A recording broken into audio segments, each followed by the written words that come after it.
Bupati Oku Timur, Khalid Mawardi dilantik sebagai Ketua PMI Oku Timur masa bakti 2018 hingga 2023. Pelantikan pengurus PMI Oku Timur masa bakti 2018 hingga 2023 dibina Praja Pemkab Oku Timur pelantikan oleh Kepala Markas PMI Sumsel Zulfikar Fauzi.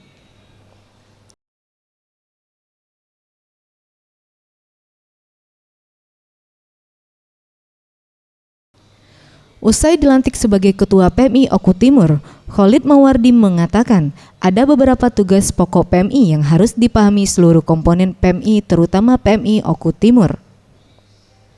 Di antaranya, mencegah terjadinya bencana. Membantu setelah terjadi bencana ini diperlukan koordinasi antar sesama. Untuk itu, PMI harus ada daftar orang-orang pendonor darah dan mengajak orang-orang untuk donor darah, serta mengajak orang untuk suka donor. Indonesia Kabupaten Oku Timur. 18.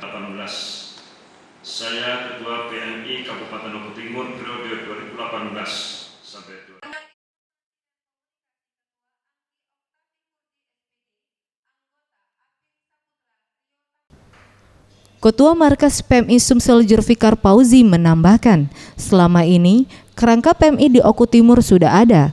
Diharapkan PMI dirasakan manfaatnya oleh masyarakat khususnya di Oku Timur. Imam Tasrul, Sriwijaya TV.